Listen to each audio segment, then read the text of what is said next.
प्रधानमंत्री, जिसमें माननीय राष्ट्रपति, माननीय अनेकों मुख्यमंत्रीगण और माननीय राज्यपाल महोदय इसमें शिरकत कर चुके हैं। 102 करोड़ रुपए की लागत से इस पीठ के माध्यम से सागर के अंदर गुरु रविदास जी के मंदिर की स्थापना में मैं आचार्य रहा। माननीय प्रधानमंत्री जी ने उसका शुभारंभ किया, वो मंदिर तैयार हो रहा। इसी प्रकार से कुरुक्षेत्र के अंदर नायब सिंह सैनी ने उसमें मुझे फिर मुख्य आचार्य बनाया और एक बड़ा मंदिर वहाँ पर रविदास जी का बनना है।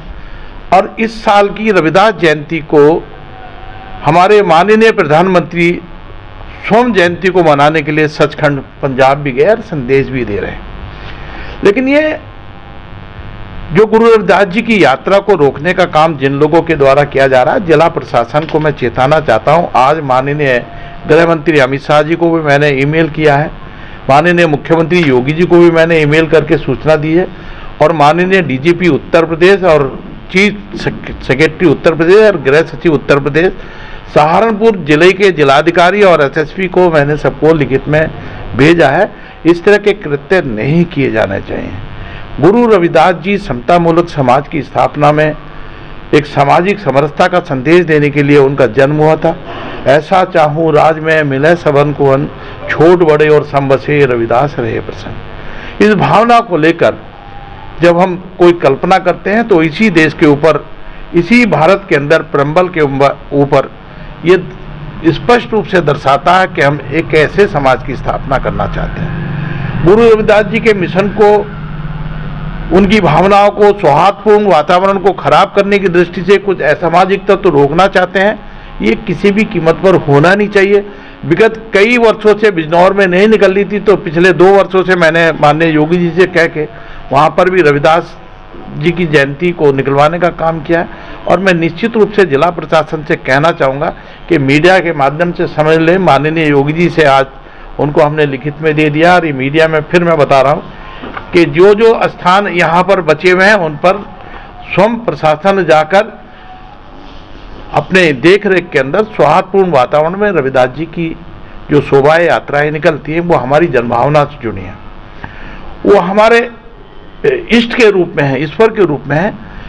जो प्रशासनिक प्रतिक्रिया है उसमें इतना लंबा नहीं खींचना चाहिए। अनुमति में नहीं, अनुमति देने वाले तो जिला अधिकारी हैं, एसडीएम है, तहसीलदार है, सीओ है, एसपी है, अपनी देखरेख के अंदर निकालेगा। तो ही मोही मोही तो ही अंतर कैसा, कनि की कटिक जल तरंगे जैसा।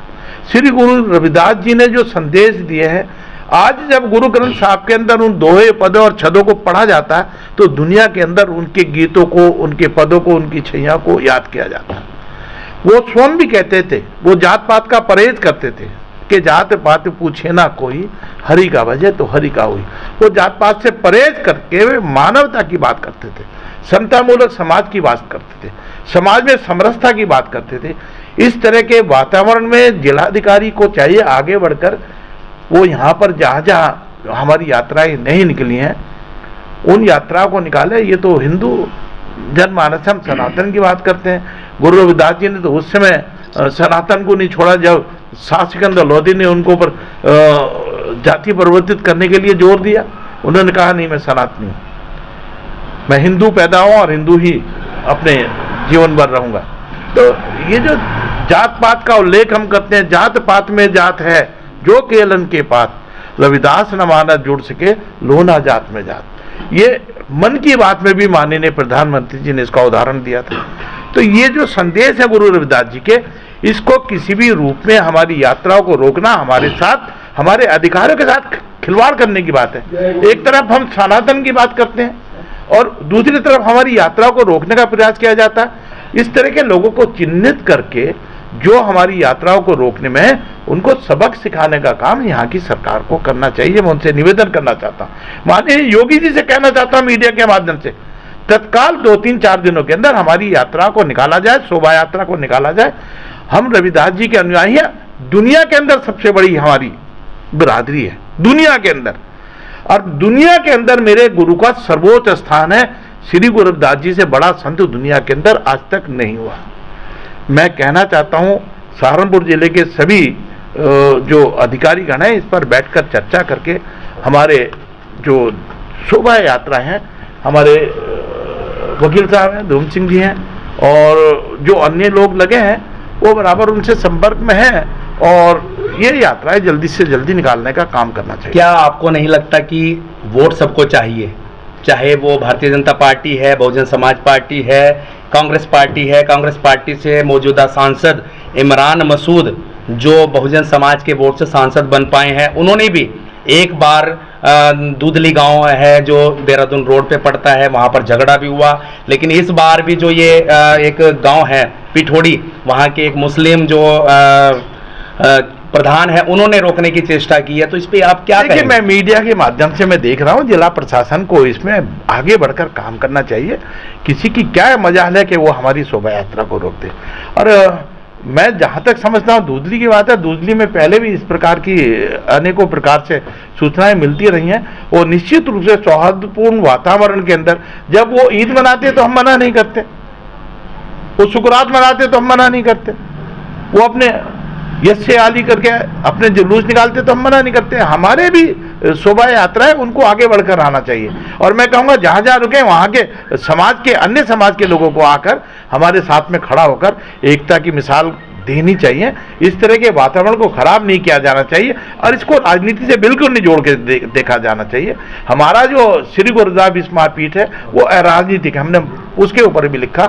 हम धर्म के लिए काम करते हैं, समाज के लिए काम करते हैं, देश के निर्माण के लिए काम करते हैं, हम सनातन के लिए काम करते हैं, हम राष्ट्रवाद को मजबूत करना चाहते हैं। मैंने कहा कि जब हम इस मंत्र को पूरी दुनिया के सामने रखते हैं कि तो ही मोही मोही तो ही अंतर कैसा, कनिक कटिक जल तरंग जैसा, जब तमिलनाडु, कर्नाटक, बिहार, बंगाल, वेस्ट बंगाल, उड़ीसा, ये जो लोग जब इस मंत्र को पढ़ते हैं तो उनको ये एहसास होता है, गुजरात वालों को, महाराष्ट्र वालों को, कि वो मराठी छोड़कर, गुजराती छोड़कर हिंदी में जब हमारा सेवन करते हैं तो उनको अपनी एकता का एक नया रूप दिखाई देता है। तो अगला स्टेप क्या रहेगा अगर ये शोभा यात्रा यहाँ नहीं निकालता है प्रशासन या किसी तरह के? देखिए, आप ये कैसे मानते हैं कि नहीं निकालता? हमने दावा कर रहे हैं कि सारी यात्राएं निकालनी पड़ेंगी, जिला प्रशासन को आगे आना पड़ेगा। ये समाज है, ये कट्टरवादी है, ये सनातनी है, अगर ये अपने पे आ गया तो जबरदस्ती निकलेगी। जिला प्रशासन को चाहिए होगा कि एकता के स्वर में आके इन यात्राओं को अपना जिला प्रशासन अपनी देखरेख में निकाले। अगर ये समाज दूसरी तरफ करवट ले गया तो ठीक नहीं होगा जी। जैसे हमारे राष्ट्रीय अध्यक्ष जी ने बताया है, वाकई सत्य है कि रविदास जयंती निकलनी चाहिए, जरूर निकलनी चाहिए। प्रशासन ने देखना चाहिए ये जो है, क्यों नहीं निकलने दे रहे भाई? क्या भेदभाव करना चाहते हैं प्रशासन यहाँ से? क्यों भेदभाव करना चाह रहे तुम लोग? जो है लड़ाई करना चाहते हो तुम जो है यहाँ से? क्या एक तरफ कहते हैं हिंदू मुस्लिम, हिंदू मुस्लिम, क्यों नहीं होगा फिर हिंदू मुस्लिम? होगा, ऐसा ही होगा। बिल्कुल निकलनी चाहिए, यात्रा निकलनी चाहिए।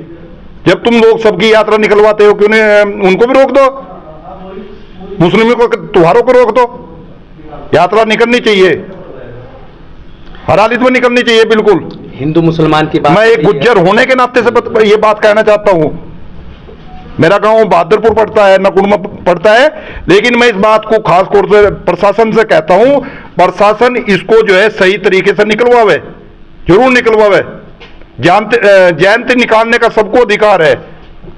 क्या भाई, जयंती निकालने का किसको अधिकार नहीं है सबको अधिकार। अभी हमारे नए कप्तान साहब आए हैं, आशीष तिवारी जी गए हैं, नए कप्तान साहब ने संज्ञान में लेकर के और इसको जयंती को निकलवाना चाहिए। आप गुज्जर समाज से आते हैं? हाँ, गुज्जर समाज से आता हूँ। गांव है सहारनपुर में, हाँ, जहाँ पे अभी दलित समाज की जो शोभा यात्रा थी, जो गुरुदास जी की, वो रोकी गई है। क्यों रोकी गई है? नहीं, ऐसा नहीं है। ऐसा है, आप देखिए। इस बारे में मुझे पता नहीं है। हाँ। मैं आप लोगों से कह दूं, इस बारे में मुझे पता नहीं। हिंदुत्व की बात करते हैं, लेकिन कहीं ना कहीं हिंदू कम्युनिटी के लोग भी जो है विरोधाभास करते हैं। दलित समाज की जो शोभा यात्रा निकलती है वो भी गांव के एक तबके का जो है एक रसूख रहता है, लेकिन वहां पे ये विरोधाभास देखने में मिलता है। ये हिंदुओं की गलती है। अगर हिंदू ऐसा कर रहा है तो बिल्कुल कतई गलती है हिंदुओं की। ऐसा करना नहीं चाहिए बिल्कुल भी हिंदुओं ने। रविदास जयंती हो या कोई भी जयंती हो, सबकी जयंती जो है निकलनी चाहिए। धन्यवाद मीडिया बंधु आपका। देखिए, वैसे तो हमारे राष्ट्रीय अध्यक्ष जी हैं श्री गुरुदास विश्व महापीठ के महामंडलेश्वर श्री सुरेश ठाकुर जी ने सारी बातें आपको बताई दी कि शोभा यात्रा निकलनी चाहिए नहीं निकलनी चाहिए। देखिए, ये हमारा आस्था का प्रतीक है परम संत शिरोमणि गुरुदास महाराज जी ने जो संदेश दिया है वो पूरे समाज को दिया है। उसने जातिवादी का भेदभाव नहीं किया है। तो अब कुछ गांव हैं, बहुडुपुर है, पिठोड़ी है, सड़क दूधली है, और भी अन्य गाँव हैं। तो हम अपनी महापीठ के माध्यम से शासन प्रशासन को ये कहना चाहते हैं कि जो हमारे परम संत शिरोमणि गुरुदास महाराज जी हैं, इनकी शोभा यात्रा में कोई भी अड़चन नहीं आनी चाहिए। क्या हम लोग किसी की शोभा यात्रा में हमको अड़चन पैदा करते हैं? अगर पुलिस प्रशासन चाहे, शासन चाहे, तो ये कोई बड़ा काम नहीं है। तो इसलिए हमारे राष्ट्रीय अध्यक्ष सारी बातें बता ही दी हैं, तो मैं अपने राष्ट्रीय अध्यक्ष की सारी बातों को समर्थन करता हूँ। एडवोकेट हैं आप, लीगली क्या इसमें प्रोसेस होना चाहिए? कुछ लोगों का कहना है, प्रशासन का कहना है कि अनुमति नहीं ली जा रही है, बिना अनुमति के। अनुमति लेनी चाहिए, अनुमति जरूरी है। जिनकी अनुमति ली गई है वो कैंसिल कर दी जा रही है, वो गलत है, वो स्टेप गलत है, वो शासन प्रशासन का स्टेप गलत है। लेकिन ऐसा नहीं है, हमारे जो उत्तर प्रदेश शासन है, हमारे योगी जी हैं और हमारे माननीय प्रधानमंत्री मोदी जी हैं, वो इस हमारे परम संत शिरोमणि गुरुदास महाराज जी हैं, इनकी ओर बहुत ध्यान दे रहे हैं। ऐसा नहीं है, तो ये हमारी जयंतियाँ हर जगह निकलेंगी। इस पर जो है हम शासन प्रशासन का महापीठ के माध्यम से हम इनको अवगत कराना चाहते हैं। ये लास्ट कदम जी, बताइए क्या समस्या है और किसको लेकर यहाँ कार्यक्रम आयोजित हुआ है? दरअसल क्या है कि सदियों की गुलामी के पश्चात जैसे जैसे दलित समाज में जागरूकता आ रही है और संतों के संत परम संत संत शिरोमणि गुरु रविदास जी की कुछ क्षुद्र मानसिकता के लोग, जो ये कहना चाहूँगा जो समाज विरोधी मानसिकता रखते हैं, वही संत शिरोमणि गुरु रविदास जी की यात्राओं में अड़चन रोड़े अटका रहे हैं। और दूसरी बात ये भी देखने में आया है इस वर्ष कि जिन भी मठों की या जिस भी मंदिर की या जिस भी गुरुद्वारे की पहले से अनुमति थी, उनकी भी अनुमति कैंसिल कर दी गई। और ये बोलता है प्रशासन के हम कोई नई परंपरा नहीं डालने देंगे, जबकि वास्तविकता ये है कि संतों के संत परम संत जब इस समाज में जागरूकता नहीं थी, वो अपनी दीवारों में खोद करके गुरु रविदास जी के चरणों में अपना अर्पण करते थे। आज जैसे जैसे समाज में जागरूकता आई है, उन्होंने शोभा यात्रा निकालने का काम किया है और जहाँ जहाँ भी जागरूकता आ रही है उनका मनोबल तोड़ने की कोशिश की जा रही है, समाज को विघटन करने का कोशिश किया जा रहा है। तो हम अपनी महापीठ के माध्यम से और तमाम अपने साथियों के माध्यम से शासन और प्रशासन अगर वो चाहे तो कोई भी शोभा यात्रा नहीं मतलब निकलने में कोई अड़चन नहीं है। लेकिन क्या है कि कुछ लोग पीछे से सह दे करके उन लोगों को भड़काने का काम करते हैं और जो समाज में विघटन पैदा करते हैं। अभी बहुत सारे गांवों में हमने देखा है कि एक गांव पड़ता है इधर इसमें नकुड़ साइड में, वहाँ तमाम हमारे गुज्जर समाज के लोगों ने सारी शोभा यात्रा का पूरा इंतजाम किया और बहुत व्यवस्था की। मुस्लिम समाज के लोगों ने भी बहुत सारा चंदा दे करके बहुत सारी चीज़ें करके, जो नॉन पॉलिटिकल लोग हैं उन लोगों ने पूरी रविदास शोभा यात्रा में कहीं कहीं तो गद्दी नसीन हुए हैं, जो सबसे ज़्यादा बोली लगती है। तो वहाँ कहीं कहीं मुस्लिम समाज के लोगों ने बोली लगाई है, कहीं कहीं राजपूत के समाज ने बोली लगाई है। लेकिन यही जो जहाँ ये जो जैसे सड़क दूधली है या पिठोरी गांव है या ऐसे लोग जो छोटी मानसिकता के लोग हैं, जो अपनी राजनीति चमकाने का काम करते हैं, ना उन्हें समाज से मतलब, ना उन्हें देश की आध्यात्मिक शक्ति से मतलब, ना उन्हें देश की अखंडता और उससे मतलब, जो हमें व्यापक समाज को एक सूत्र में बांधने का संत शिरोमणि गुरु रविदास जी ने जो सूत्र दिया है, जो उन्होंने भगवान तक जाने का रास्ता भी गुरु के माध्यम से बताया है, ऐसे संतों की आप शोभा यात्रा रोक रहे हैं। और जो अल्फू गल्फू बैंड बाजे लेकर के दूर वहाँ से लेकर के बेट अड्डे सर और यहाँ तक यात्रा निकालते हैं, उस पर तो शासन प्रशासन उसकी कोई पूर्व अनुमति का कोई वो नहीं करता है। तो इसलिए आज के इस प्रेस वार्ता के माध्यम से हमारे राष्ट्रीय अध्यक्ष जी हमारे मौजूद में हैं, महामंत्री जी हमारे मौजूद हैं, हमारे क्षेत्रीय अध्यक्ष यहाँ मौजूद हैं और तमाम सारे लोग हैं। हम इसका पुरजोर विरोध करते हैं और जो भी शोभा यात्रा को निकालने में क्षुद्र मानसिकता का परिचय देगा, हम पहले उसे समझाने की बात करेंगे, पहले उसके साथ समन्वय बनाने की बात करेंगे। अगर उसके बाद भी नहीं माना तो हम संवैधानिक जो प्रदत्त हमारे मौलिक अधिकार है, धार्मिक स्वतंत्रता का अधिकार है, हम उसका उपयोग करेंगे।